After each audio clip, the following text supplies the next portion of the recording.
Folks, we're back. This is Steve Sanson, Stephanie Phillips with another episode of Veterans in Politics. Today we have a very exciting, extraordinary guest. It's Athar Haseebullah. He is the Executive Director for the ACLU of Nevada. Before we get to Mr. Haseebullah, Ms. Phillips. Thank you. Thanks for joining us, everybody. And thank you to all of our sponsors. We have Semper Fi Heating and Cooling. It is hot out there. If you need your system checked, get in touch with them. Their website is callsemperfi.com. Callsemperfi.com. We also have Michelle Romero. She is Henderson's mayor and she's running for re-election. Her website is votemichelleromero.com. Votemichelleromero.com. Also, we have a Board of Regents candidate for District 3, Angelo Carvalho. His website is carvalhofornevada.com, and that's the number 4, carvalhofornevada.com. Get in touch with him and check out his platform. We also have Cody K. Whipple. He is running for Congressional District 4. His website is codykforcongress.com, codykforcongress.com. Check out his platform. And also we have a merch store, vipimerch.com, vipimerch.com. Jump on there and see all the fun stuff we have for you there. Also, don't forget to grab your copy of Steve's book, How to Navigate Nevada's Family Court System. If you are a family court litigant and you don't have an attorney or can't afford one, this is a self-help book. It will help you through that system. You can get a copy on Amazon. It is $14.99, and he will autograph it for you. Also, don't forget to grab your tickets for the Valentine's Ball. We have extra early bird tickets on sale this month and next month. Super, super cheap. They have never been this price before. They are $99 a piece. And grab those. All that information is on our Facebook pages. And also our consulting business is vipiconsulting.com. Jump on there if you are a candidate and in need of a campaign manager, get in touch with us on that. And also if you would like to advertise on our show, like these sponsors here, give us a call and we will give you the details on that. If you are a candidate, have a business or a nonprofit, you can advertise with us. And for my rant, it's not really, well, kind of a rant, but not really. We had the vote last night at our CCRP meeting, and we voted in a new chair for the Clark County Republican Party. And congratulations, Jill Douglas. She is now the chairwoman. And also congratulations to Devin. He has retained his seat as vice chair. Congratulations to Perry Tigman. She is retaining her seat as secretary, as well as Eddie Facey as treasurer. And the new political director is Guadalupe Reyes. Congratulations to all. But last night went really late, and I understand that, and it was very tiring for all those who stayed late. But I had heard that at the end of the meeting that the chairman had walked out about 45 minutes before they announced the actual results. And when they did announce them, Jesse was kind of up there by himself and then just left, and no congratulations or, send off to Jill. To me, I feel like the captain of the ship, you stay with the ship until the end. And it would have been great had the chairman been there, the state chairman, to thank Jesse for his terms and his time with the CCRP, and then also congratulate Jill and hand things off to her. I haven't seen any kind of congratulatory posts from that side today for Jill, and I hope that you guys are going to be able to work together and move our party forward. So congratulations, everybody. Congratulations.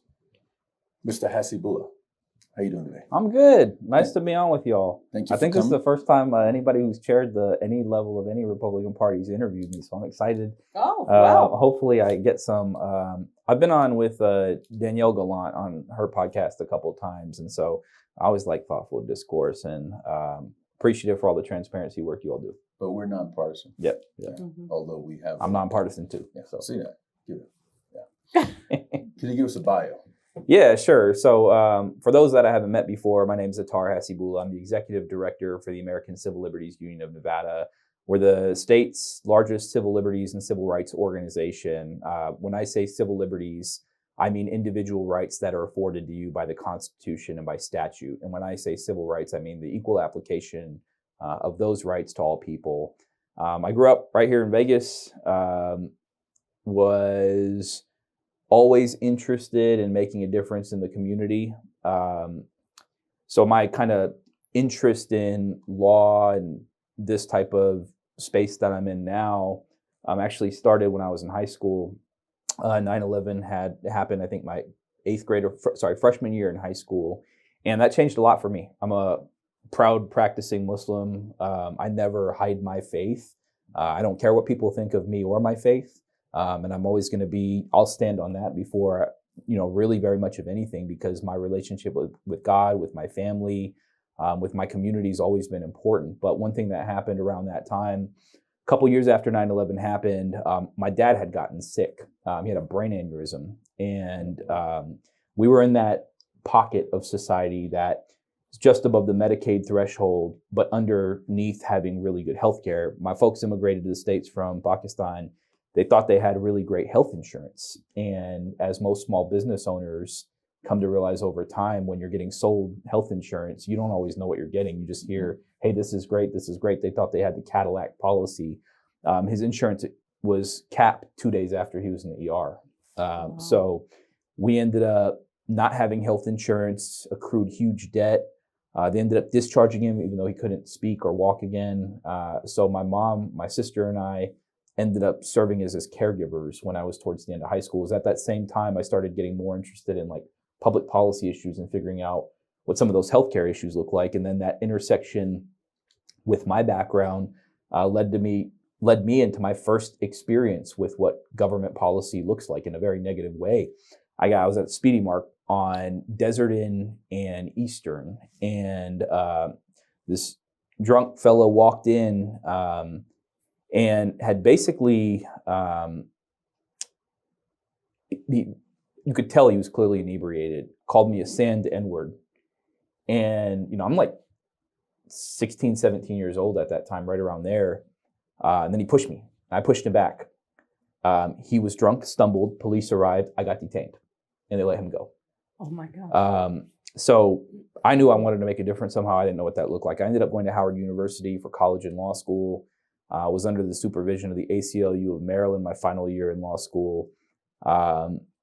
Went on, that's in DC, went on, practiced law in New York for a few years. I served as a prosecutor in the juvenile unit for 3 years in Queens. Mostly did gang and SVU related cases there. So that's like my first foray. Moved back to Nevada 2015, had to take the bar exam here too after I took New York and Jersey. Got admitted here. I worked for legal aid for a few years, and I worked for the RTC. I was in-house again for the government. Then I went to a group called Opportunity 180. It's like an education nonprofit. And then I took over the ACLU of Nevada about 4.5 years ago. It has been busy. It's been busy since I got there. It was busy beforehand. It'll be busy years from now. And there's been a lot of changes in the landscape. But that's me in a nutshell. I'm a community guy, I'm at community events, so I'm generally easy to find when people want legal advice from me. I normally tell them to meet me at a community service event. So if they're not, you can go out and get free, or you can go pay for legal advice anywhere. But if you're expecting me to give advice, you should be pouring into the community the same way. So that's how I've kind of managed that workaround. But that's me in a nutshell. Could you explain what's the purpose of the ACLU and what's your vision for the ACLU? Yeah, so ACLU is a nationwide organization. We're the nation's also largest civil liberties and civil rights organization, but we're federated. So every state affiliate determines its own priorities. That means I get to set the vision here in Nevada. I get to, work on these issues that we identify as being the top ones in the state. So if you go to an ACLU, for instance, and you're in New York, their issues might look a lot different than the issues they address in Alabama, which might look a lot different than the issues in like Nevada and Arizona, right? So I have a team. Our affiliate started in 1966, but we really experienced tremendous growth in the last few years. So I took over in 2021, sort of overhauled the organization, the staff, and the board. And part of that is I wanted to focus on the issues that matter. And I really wanted a robust legal system that was going to set important precedent. A lot of the vision for how we do our cases comes from community stakeholders. Sometimes it comes from whistleblowers. Sometimes it comes from actors. we'll see models from out of state we think matter. But our main focus is checking government authority. Civil liberties infractions don't really happen outside of the government. The government is the entity that institutes the policies that generally will trample on rights. It can happen in private areas too, but when we're talking about systemic work, which is what we do, that comes from government policy. We have a few different departments. I've run a team of about 15 statewide, 15 or 16 people. We have little under half of us are lawyers here, so we don't have a huge team, right? And we're nonpartisan, nonprofit. We don't get a dollar in government funding. I don't know if I would fund us if I was the government either, right? To turn around and file lawsuits against the government, it would probably be a little bit crazy. But our viewpoint on it is we need to be a check on government abuse and government authority when it exceeds the bounds of what constitutional protections look like, right? Some of those wins and some of our biggest focus has been on government transparency issues. Family court case a couple of years ago was a good example of that. When we worked alongside a few other attorneys, Luke Busby, Maggie McCletchy in the Review Journal, to represent Alex Falcone and our Nevada judges when the court tried to make a summary ruling to just allow for court hearings to be closed when there presumptively should be open, right? Our issues focus really inherently on the Constitution and the rights that come therefrom. I always say, like, even on First Amendment issues, I don't care what someone's viewpoint is. I'm always going to represent their ability to have a viewpoint, period. It could be the speech that I detest the most, and I'm still going to advocate for people to be able to do that, because if those folks are not able to do that, you really run into a wall of tyranny, right? And so my viewpoint on it is strong constitutional protections. I've gotten flack from some folks because I incorporate that all across the board, whether it's on First Amendment issues, whether it's on Second Amendment issues, whether it's on Fourth Amendment issues, right? Like, we rattle these off specifically because we think it's valuable. And government, regardless of who's in charge, has a tendency to undermine civil liberties, and we're here to be a safeguard against that. So would you go after SB 432? Yeah. So let's talk about SB 432 a little bit. So we got that ruling a couple years ago, and I was pissed when I first saw it because I've seen the nefarious actions that happen in courts, and it's not always because of the wider court system has this agenda, right? It's that judges may. And oftentimes that's because you're going to, in most instances, or many instances we've seen, you see a pro se on one side and you see somebody represented on the other. And a lot of times attorneys are contributing to family court races. I mean, I don't know that many people outside of those that have been impacted by bad family court decisions or attorneys who work in family court that care to fund family court races, right? That's the reality. And we've seen issues when you start to close off things to the public where misconduct happens. Mm-hmm. And what we don't ever want to happen is things continue to happen in the dark, right? Sunshine's always the best disinfectant, regardless of who and what that might be. So family court comes up with a ruling a couple years ago, and they say they're going to treat child custody cases as paternity cases, which means they're presumptively going to be closed, which would mean that anybody in those types of instances, without any findings by a court, is not going to have access to that information, which means that an attorney who's in there that contributed to the judge may end up getting away with just about anything, and there's not going to be a record of it. Mm-hmm. Now, of course, family law practitioners, some of the family law section, I think, of the bar came out and said, oh, this is terrible. Why is the ACLU involved? You don't practice in family court. We practice overseeing all courts because that's our job. So the Nevada Supreme Court comes back with a ruling in our favor. It says courts are going to be presumptively valid. It doesn't say that they're always going to be closed. You have to make a record if you're going to close a court off, because that's the institution where transparency maybe matters the most. We knew it was going to be a continued fight. So this legislative session, there was yet another push by the family law section, I believe, again, to try to push back and to limit and give broader discretion to judges once again to close these courtrooms, despite the fact that there's a Supreme Court ruling in place. Alongside the Nevada Open Government Coalition, which we're a part of, and the Nevada Press Association, we heavily opposed the bill. We even asked the governor to veto it. Governor ends up signing it into law. So the entire legislature signed. I mean, they all voted for it. Every one of them. Yeah. What do you think that is? You know what? I think when courts. So this is the challenge I have. Courts are not infallible. Down the more judges. Yeah, but here's the thing: is I think when courts come forward and they say this is what we want, for whatever reason in Nevada, policymakers somehow view that as like, well, this section, a court proposed it, and this section of the bar said it, so it must be true. And we're here to protect children. Our response is always, if you want to protect people, especially children, you're going to have an open court system, right? And you allow findings to be made. They included certain buzzwords to try to make this constitutionally sufficient. I still view this as deeply unconstitutional, right? So I'm assuming this is going to end up coming back in the very near future when there's a wrong that occurs. Now, I'll say one of the reasons and one of the legal challenges that ends up existing is the Supreme Court the U.S. Supreme Court over the course of the last several years has really undercut who can bring lawsuits. Standing has been significantly modified. And so I do think this is going to come up when a court ends up denying that right. But, I can't say. I think that more often than not, there's a lot of disagreements I have with the policy makers. And I like a lot of them on a personal level. But, I go up there and I fight with folks all the time. And I always say the same thing, which is that you can say it's about protecting kids or protecting people. But the reality is every time a civil liberties violation occurs and the government enacts a policy to restrict civil liberties, it's always under the guise of protectionism or safety. Yeah. They never do it any other way because there's no justification for it otherwise. In this instance, I think we don't really have very many family law practitioners that are up there. And, the legislature in and of itself is closed off to the public.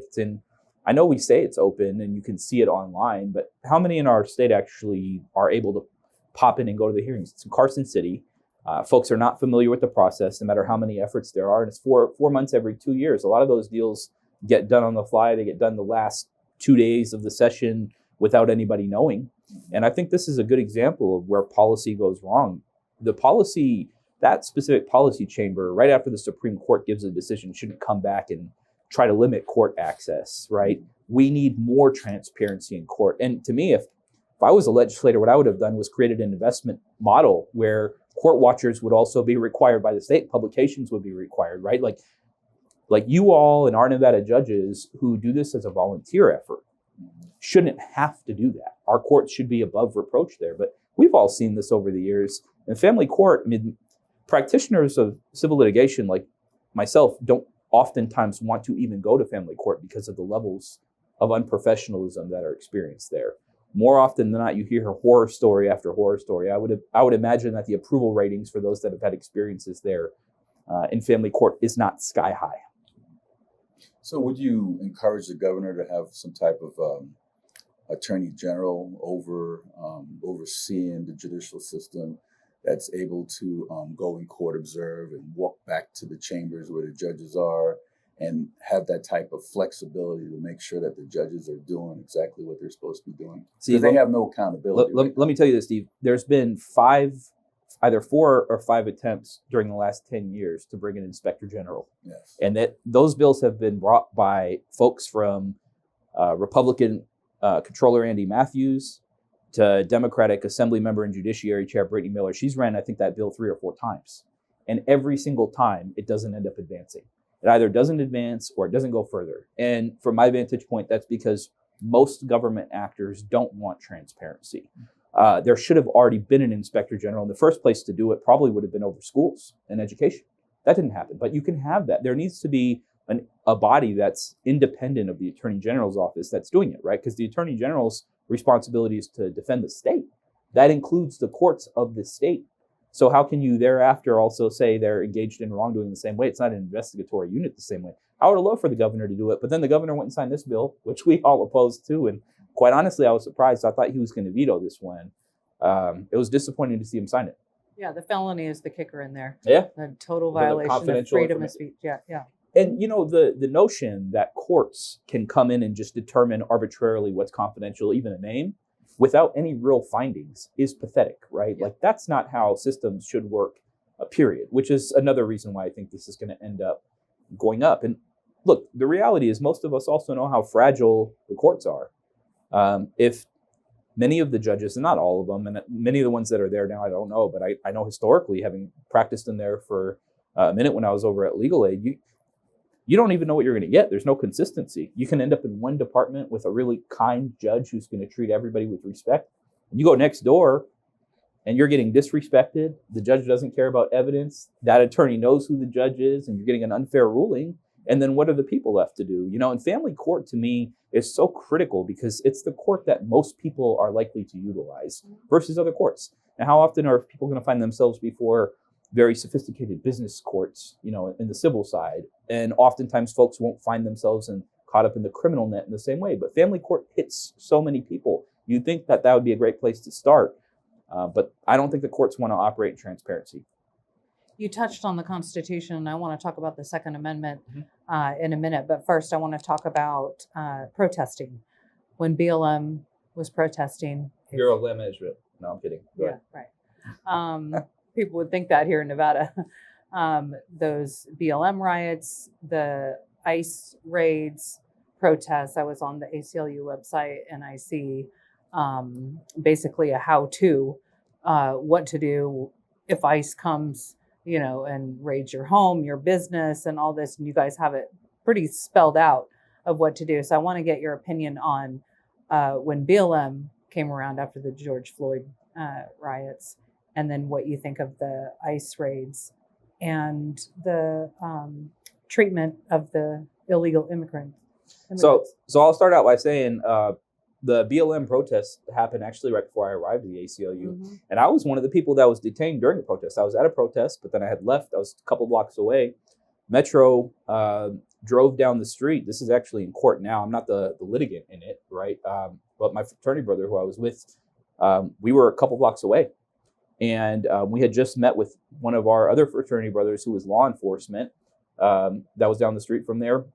Protest was generally fine that day here. I can't speak to everywhere, right? Every state and every community is different, but I know what happened on the ground the night that I got detained. Metro drove to the location we were, which was a couple blocks away, got out the car. My fraternity brother was on his cell phone recording, and they ran across the street and tackled him to the ground. And then when I said he's just recording, they grabbed me by my arms and detained me as well. They brought us across the street, dog walked us basically across the street, made us do the perp walk, right, as it's affectionately known by some. While we're across the street, I hear one of the officers basically pump what sounds like a shotgun. And there's 3 other people that are detained with us right there. We're against the wall. And the officers there are freaking out. So I ask as an attorney, I say, why are we being detained? And there's quiet for a second. And then one of the officers responds and says, you were at the scene of a protest after a dispersal order. I said, no, we weren't. In fact, we're nowhere near there. We're waiting on an Uber at a corner 2 blocks away. Why are we being detained? They get quiet. Officer comes back and says, you don't know what it's like to have bottles thrown at you. You don't know the kind of pressure we're under. We've been working back to backs. And I said, respectfully, I understand. That doesn't have anything to do with me. We were waiting on an Uber. So I'm going to ask you again, what's the basis for our detention? I had more colorful words for the folks that were next to me because they kept talking. And generally, can I curse on here? Yes. Yeah. So my rule is generally if you're talking to the government, shut the fuck up, period. Right? That's carte blanche rule that should be applied, I think, in many of those instances. So I told them that. So we end up in a situation in that moment where, I'm asking the questions and I'm de-escalating. Officers got in their car and they drove away. My fraternity brother ended up being a litigant in one of the lawsuits. So, I think that one of the issues that I have with characterizations, when I say I don't trust the government, I don't take the government at its word. I don't care which chamber it is. That includes Metro. We've sued Metro on multiple things. We've been in litigation with them for 5 years. And this is despite the fact I have a good relationship with their leadership, but that doesn't matter because leadership doesn't necessarily always just change policy. It's not how it works. We've been in litigation with them for 5 years for a secret program they have called GangNet, where they can summarily add people to this database, accuse them of being a gang member, stop them at will, and then malign them and disparage their character, right? That's what happened. They went to a party at the Rio, accused everybody the next day of being a gang member. Our clients are just there attending a birthday party, including one of our clients whose employment ends up harmed as a result of this. They don't tell anybody. And the reason why we know that is only when we ended up in discovery 3 years after the case is filed did we find during discovery, they said the first rule of GangNet in the training materials, the first rule of GangNet is don't say GangNet, like Fight Club, right? Mm-hmm. Because they don't want to fall under the auspices of court supervision. And if you put in a public records request for GangNet, they didn't want it to ping. So my view on these types of issues is that regardless of what people's views are, and it'd be the same thing of anything, folks should have a right to protest. I will not carte blanche just accept anyone's depiction of events at their word. Same thing happened 2 weeks ago. ICE protest happens here on Wednesday night. We have observers out there. There's observers out there. We are watching the Review Journal's live feed of the event. The Review Journal is reporting these are peaceful protests in this moment. Next thing that happens, tear gas, dispersal order. Right then, 3 hours later, 92 arrests. Next morning, there was a riot the day before. Well, we didn't see a riot, right? We've heard that in multiple instances everywhere. So I challenge the sort of like depiction and characterization of what they put out. Did someone throw something? I don't know. We didn't see that, right? Did someone graffiti something somewhere else? Didn't see that, right? That may have happened. But I can tell you at the places where tear gas was deployed, including by a couple of protesters we'll probably be representing that were hit with pepper ball, like fired projectiles at them when they were doing nothing. They were trying to leave. They got pushed against the wall when there was a dispersal order given. The one thing I think Metro and I agree on, my organization agree on, is their auditory system sucks. So if they're giving a dispersal order, people should be able to hear it.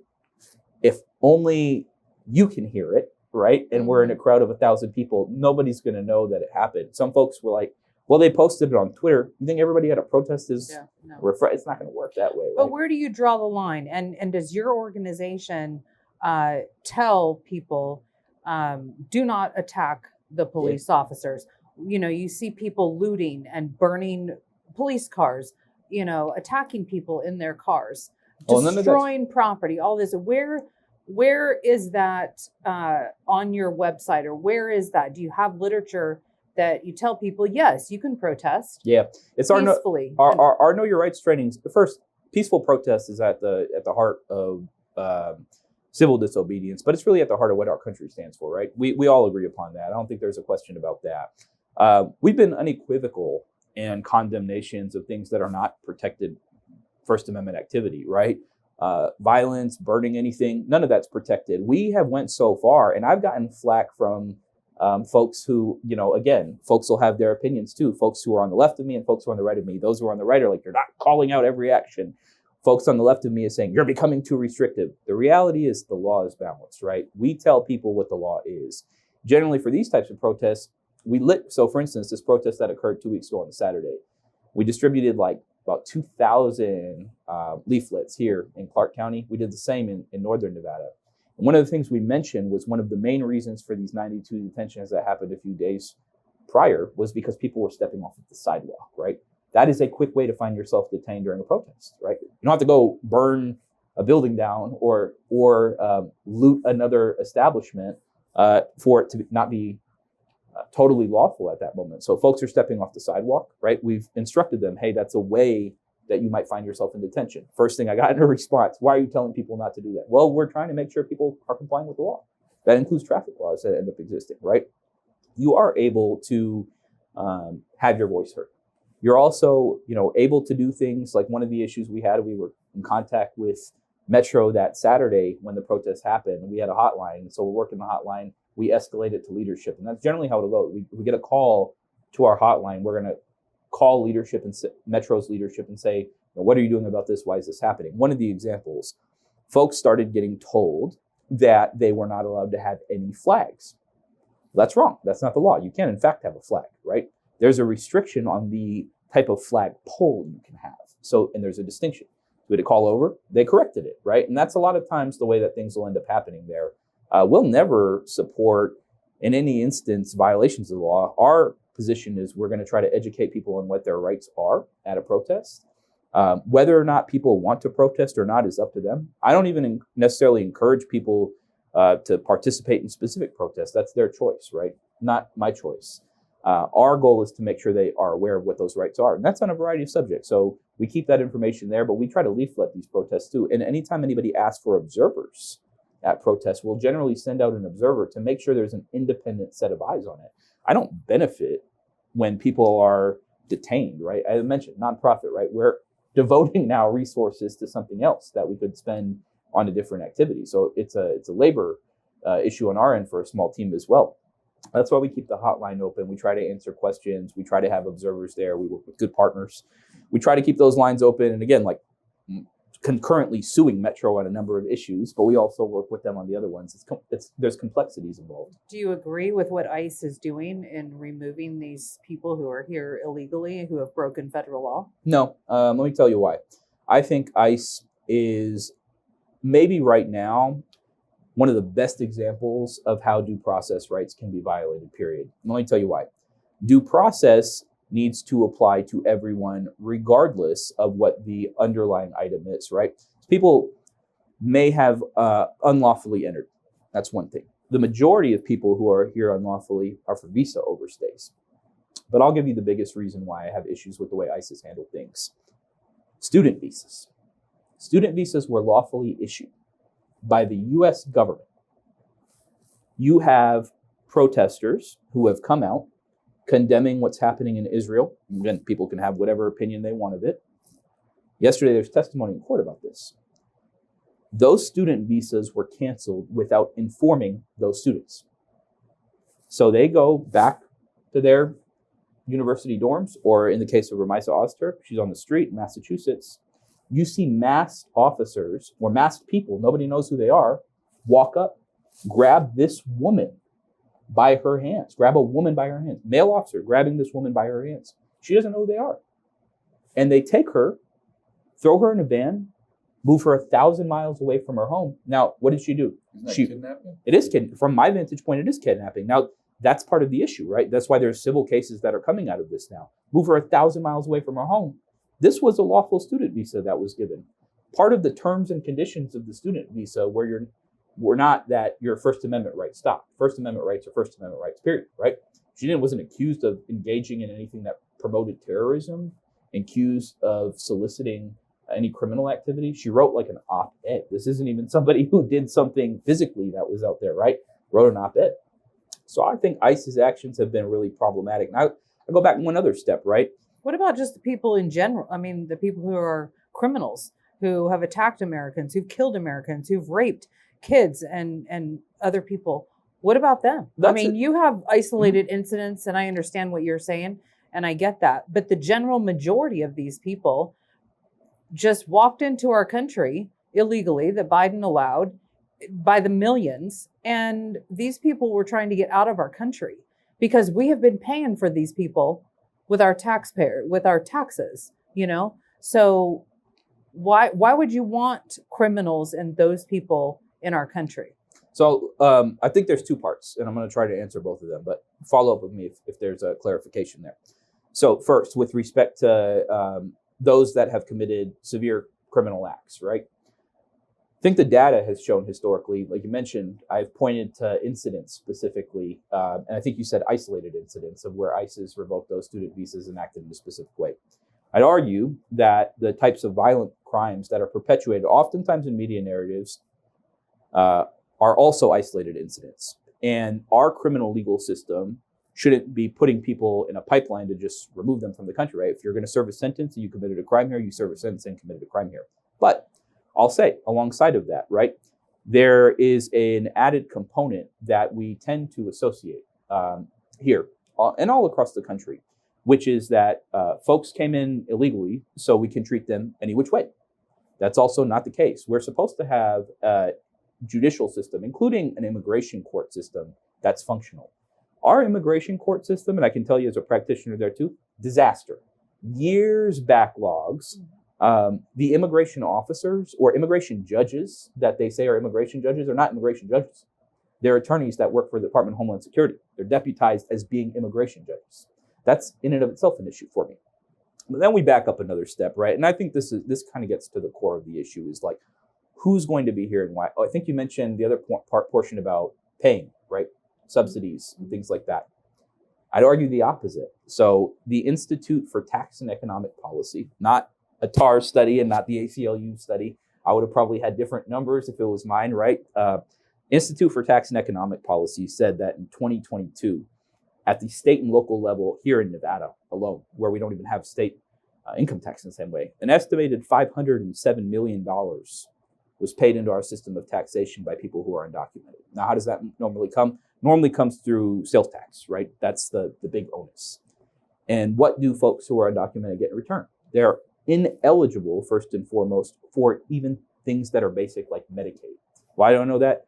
We've had reports, and it's horrible. These are the types of things that like actually make me lose sleep over. I care deeply about children and families, right? Well-being of people in the community. Undocumented children with cancer are not eligible for coverage through Medicaid for even chemotherapy. And a lot of these instances, to me, like, people can have their worldview. My view on things from a healthcare perspective, I don't care who it is. If people are sick, if people have cancer, they should be treated. A lot of that is probably based on my lived experience. I don't think the enrichment of CEOs that are making tens of millions of dollars displaces the ability for people to live, right? I think we prioritize things. We prioritize education as a top tier. I don't know why we don't treat healthcare the same, right? That's my view on that portion. But they don't get that in return. In fact, it subsidizes that portion of the system. That would be my argument there. But beyond that, what happens when we start taking money out of consumers and that destabilization ends up hitting our economy? We've all been here long enough to know how fragile our state's economy is. And Democrats and Republicans alike, in my opinion, continue to peddle in bullshit when it comes to fixing our economy. They're going to bring new jobs. All of our jobs are being displaced to automation. There was a report from the New York Times in 2020 that said 70+% of jobs have been lost to automation, manufacturing jobs, right? But there's this, you can pit a person against a person. You cannot pit a person against a machine, because we all will look at a machine and say, look down dismayed and say, yeah, I get it. You know, that machine's working 24/7. All of our jobs at some point are going to end up being under peril. My profession included, right? You can get on ChatGPT or Perplexity AI. If they're watching this, maybe they'll give me an endorsement deal because I do like Perplexity.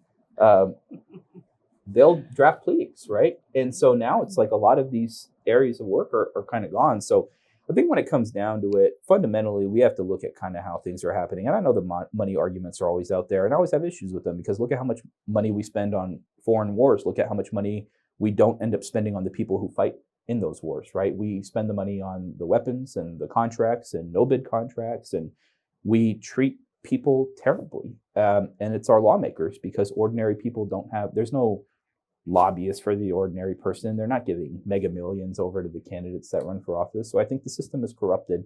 And quite honestly, I think if we look at it at the national level, I don't know that there's become huge distinctions. Well, what's not an isolated incident are these child traffickers. There's millions of kids that are trafficked. So and I'll move on to the Second Amendment, but I just wanted to say a lot of these people are trafficking children, and they need to be removed from our country. But Can I ask you a question back? Mm-hmm. Just on, like, it's very interesting, and I always love like dialogue, right? So this is all I could have these conversations all day. Would you prefer that someone who is arrested and charged and convicted of child sex trafficking serve a sentence in the United States, or they be immediately deported? If the crime happened here, they need to serve here. What if it's I think that's the law, isn't it? Well, they'll skip what they'll do now. In many of the instances, they won't move forward with the prosecution. They'll move to expedited removal. Isn't that what they just did with the Maryland dad? They deported him, and then they charged him and indicted him, and then brought him back to stand trial. Yeah. So he'll sit here in our prisons, and as soon as he's done serving, he's going to be deported again back to Guatemala. Which they may. The issue is, in some of those instances, it's not the case, right? So like in those types of instances, and what we're seeing from enforcement right now, and I'll tell you this, like, we get reports around ICE's actions right now, and they're working in a task force with other agencies. Some of those agents have been told not to work their cases up, even if they're significant and severe, and instead been told to just bring somebody in because the administration needs to show numbers. So I think it's an interesting back and forth there. Yeah, we could argue that all night. The Second Amendment. Yep. Do you guys agree with it? Don't agree with it? What would you change? I know you guys lobby in DC probably for stricter gun laws. What does that look like? We don't in Nevada. In fact, there was an amendment. Look, there's reasonable restrictions that can be placed on firearms constitutionally, just like on the Isn't Second. there already? Well, so on the Second Amendment, just like there is on the First Amendment, right? Just like there is on the Fourth Amendment. I've actually been at the forefront of stopping some of those proposals from moving forward. I'm gonna give you an example. 2021 legislative session, there was a bill that moved forward that the resorts wanted. And what the bill would have done was automatically criminalize possession of a firearm inside of a resort property. I was the first person to oppose that bill and the loudest opponent of that bill for two reasons. First, it interferes with basic Second Amendment rights, and nobody's going to understand that if you step inside of a resort, it's A, and if you don't step inside a resort, it's B, right? Problematic. Second, biggest issue that I faced, and this is where I criticized Democrats heavily on it. This is like pretty well documented. So I think if you Google my name probably in firearm, it'll come up, right? Because we put together this odd coalition of different actors that opposed it. If someone is accused of possession of a gun, and I'm going to use you as the example, right? You're on a casino floor, and I say I see a bulge in her pocket. There's now the ability to come and approach you. Except when there's a report of a firearm at a casino, do we think Metro is going to act rationally when they show up? No. They're going to come in, as they mentioned when they opposed the bill, the police union opposed the bill, Las Vegas PPA. They sat next to me at the table. Very rarely will we end up agreeing on things, but when we do, it normally catches some level of attention. Mm-hmm. They opposed it as well because they said they're going to show up red and blues on, lights blaring, sound blaring, and it's going to be locked down, guns drawn, right? We opposed it. That bill died. So, no, we don't. That's ridiculous. Yeah, we don't advocate for that. In fact, I think some of the laws surrounding firearms are exceedingly ridiculous. Red flag laws? Some of them, but red flag laws get broken down into different categories. I'll give you one that I think is one of the stupidest regulations that's existed for years. They started rolling this back. You couldn't get a CCW in Nevada if you were a medical cannabis license holder, but if you recreationally use cannabis, there's no restriction. Incredible. Like, tell me how that's logical, right? So we oppose that. Some of the regs make sense though, right? Like, I'll give an example. I think some of the stuff's popped up around ghost guns. Yeah. I don't think from a constitutional perspective, ghost guns were ever in the progeny of what was considered with respect to the Second Amendment, right? Like, that to me starts veering outside. So now we're starting to deal with technological advancements. It's kind of how the Fourth Amendment works too, and why we have strong positions on that, government surveillance and things like that. They didn't necessarily account for what tech advancement would end up looking like at that time. This notion that you're going to go home and print a firearm, right, is strange in and of itself, right? I don't think there's a necessarily constitutional interest in being able to maintain that. But if somebody's stopped for possession of that, I think there's issues there, right? I think the notion of forfeiting one's firearm is a challenging notion to grapple with. I'm not a supporter of that, right? And I think I actually wrote a piece, I'll tell you, because the history of gun control is actually rooted in very racist origins. The origin point for the original gun law restrictions was in the Dred Scott decision that actually upheld slavery. And part of the reason those laws ended up existing was to preclude free slaves from obtaining firearms. People may not want to hear that. That's the reality and the truth. And then you go to the 60s in California, the next bevy, right after Jim Crow, the next bevy of heavy restrictions came because of the desire for the state of California to preclude the Black Panthers from owning guns, right? The Mulford Act, that was what it was in California. And then you go to New York, the Sears Acts, right? These are the same types of actions that start to restrict it. Oftentimes, gun possession will be used as a precursor to somebody's on probation, try to revoke their probation and have them in prison for a longer period of time, even if they're in a car with somebody who doesn't know that someone's in possession of a firearm. So I think there's a lot of horrible laws there. But I'll also say some of the stuff is wild. Like, I don't think somebody needs to, if you're using the firearm for defense purposes or anything else of the sort, I think these high caliber magazines that folks end up obtaining or the ghost guns start to veer into a different sector, right? And I think there's reasonable conversations that happen surrounding restrictions there. But I always wonder why maybe I shouldn't say wonder. I'm more critical of the fact that they will go after individuals who own guns than the gun manufacturers. And I think that to me is emblematic of where we are as a society. If this is truly the issue, regulate the companies making them instead of the people who are buying them lawfully. Well, the Second Amendment is not only to protect us or defend our homes and our families, but to protect us from an overreaching government. So the 30-round magazines that we have for ARs is, in my opinion, is what that would be for. So the thing about those ones, I can appreciate the point, like from a textual standpoint. There's the well-regulated militia component that's associated. Oftentimes, there's no militia that's involved with these, right? But that's because the courts have also interpreted gun law over the years. Bruin case that came out a few years ago, in conjunction with other cases that have popped up, maybe during the last couple of decades, have really kind of like shed more focus here. I think the reality is that, and I consider myself someone on the left who's about as gun friendly as of somebody on the left as there can be, which is probably an odd take, right? Generally, people on my side of the universe, many of the folks have an opposite opinion, but mine's really rooted in individual rights to that point. I just don't think the government needs to be involved. And quite honestly, the mens rea, the mental association intent behind committing a crime isn't because, from my vantage point, because the gun exists. That's why I think it's because the person's mens rea lends themselves to committing murder or mass murder. The difference becomes when I'm mentioning the high caliber magazines and bump stock, even to some degree, is because the potential for quick harm makes it such that responsiveness might not be there. That said, I don't have all the answers, right? I can only share kind of what the positions are, which is generally when regulations come up like that we think are going to be harmful towards people, we'll end up getting involved there. I have one final question before we go. Mm-hmm.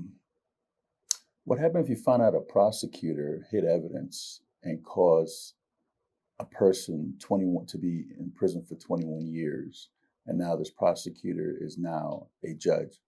What would you do about that? Well, first off, the issues related to Brady material and withholding of evidence, which is what that is something that is like well studied pretty much by every attorney. And I'll give you a story. There was this book that I read years ago when I was in law school. It's by this guy named John Thompson. He's since passed, God rest his soul. He did huge amount of time, decades on death row in Louisiana. Harry Connick, the actor, his dad, used to be the district attorney in Orleans Parish, Louisiana. On his deathbed, he confessed to withholding evidence that would have exculpated him, right? This man is sitting here on death row, nearly executed multiple times, only finds out that the system was basically rigged because the prosecutor in the case withheld that evidence. He finds himself on death row, ends up released, obviously, because that becomes forward. It's like a dying admission. How often are we going to get dying admissions? Very rarely, right? I think many of the times when it happens, it's covered up.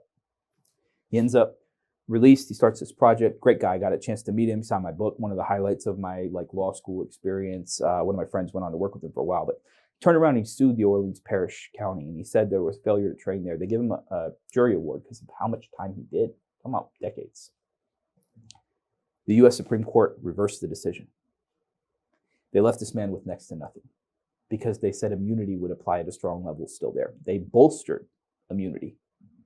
And he walked away damaged by this government because another judicial system that he was not a part of, but a victim of, deprived him of his rights. Mm-hmm. That would be the least surprising news for me. People oftentimes rise in power, rise in leadership, and these have been documented cases when they've engaged in those types of nefarious actions. I think, in Nevada, we've seen that with Fred Deese. We've seen that with other cases as well. That's the case I'm talking about. But it's a national phenomenon, and governments generally will not move to act transparently. It doesn't matter who the actor is. There's this notion that we're not going to want to be as transparent as possible, and I think we're seeing that right now with the Epstein stuff. So what could you do about that? I think in that instance, he got a settlement. Other people got financial settlements. It's part of the... I'm looking for the problem to be removed. Yeah, I think... I don't know that the cancer to be removed. I don't know that the cancer is going to be removed. I think part of it is drawing awareness to the issues, right? Which is where, courts are good for some reasons. They're not a perfect solution to everything. We've and I'm sure we'd all agree on this, right? Regardless of what issue it is or what type of issue, courts get it wrong too. The power should always lie in the hands of the people, not in the hands of electeds and not in the hands of the courts. They should be in the hands of the people. I consider myself a heavy civil libertarian for that reason. My view is the government, to the degree they can, should not should generally leave people alone and not infringe upon their rights. And in those types of instances where you see that, you see a reward at the back end. You elevate in stature. We've seen it over and over and over again. And the part of the problem for that, and I think one of the ways maybe of handling it, limiting the influence of money in politics, which is pervasive and disgusting, and the amount of money that ends up pouring in. And I recognize folks are going to be able to do it. I'm not saying they need to do it with their name, whatever the case is, right? But the amount of money that's spent, ordinary people can't afford that. And to say that politicians aren't controlled at any level is disingenuous. The ones that find themselves the most outspoken and fighting back, whether you're on the left or the right, are the ones that find themselves out of office the quickest. Mr. Haseebullah, we're running out of time. I could talk to you all night. I know we got another guest outside. I'm sorry. You wanna ask? Can you answer in a minute or less? Religious liberties. Yep. Should Sharia law be allowed here in the United States? So what's Sharia law?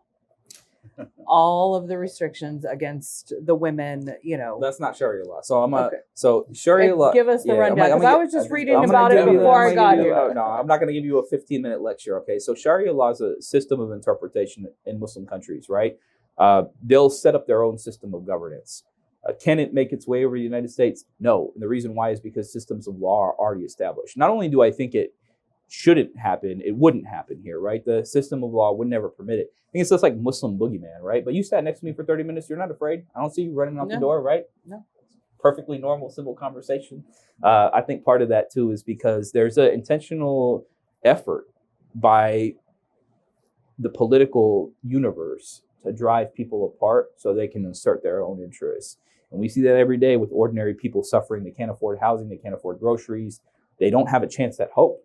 And we're all products of the divisiveness we see. We cut on the TV. I think that's why podcasting has become so popular. It's the first time folks are starting to get access to unfiltered information where they can speak freely and it's not controlled for us. But you right? don't agree with how they treat women. Have to be all covered Look, up, nobody not have let me tell- freedoms. You don't have the same access to education, employment outside the home. You have to have a male, counterpart with you all the time. All of that nonsense. Do you agree with any of that? I sued the state of Nevada to protect women's right to get abortion covered through Nevada Medicaid. I'm so further left when it comes to protecting women than anybody, I think. So in you Nevada don't agree with any of that? Of course not. Okay. Nobody. I don't think anybody rational would agree with any of it. But also, I Well, don't that's agree where they with the. treat them in other countries. Yeah, but I think also too, we start to look at the other countries that we're dealing with. These are products of destructive American foreign policy.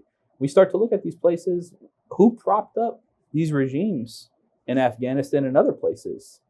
Google Operation Cyclone, right? And see what the CIA did in Afghanistan during the 80s and early 90s. Who put them there?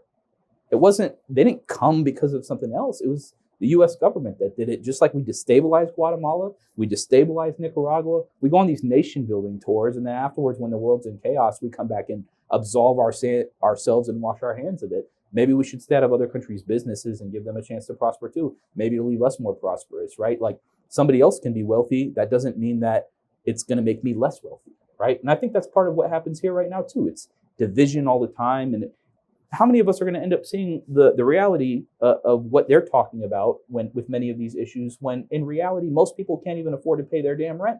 Our rent prices and mortgage prices are out of control. Nothing's being done. Oh, Mr. Haseebullah.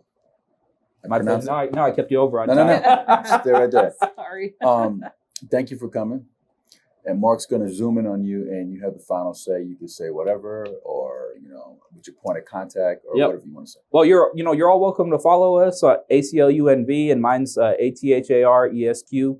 Welcome to reach out, argue with me. Don't mind. Not here to earn your vote or support. I'm here to fight for your rights, right? Whether you like me or not. Appreciate you for this. And I know you mentioned the Clark County Republican Party yesterday. Democrat caucuses invite me to everything, and I'm always happy to speak. I am hoping that one of the Republican groups will invite me to be their speaker. Well, maybe after they see you on this, Invite they me. will. I'm going to come and speak. And you might not agree with it, but I will love to hear everybody's opinion. I will speak to any group, right? Unfiltered. You're going to get the reality. I'm not going to be scripted. Again, you're not voting for me for anything. I'm running for absolutely nothing at all. So I will speak freely. Did you give your point of contact in case they want to? Yeah, again, I think social media is the quickest one. emails on our website, aclunv.org. There'll be a lot of stuff that folks like, a lot of stuff that people hate, and I'm cool with all of it, right? Support our work.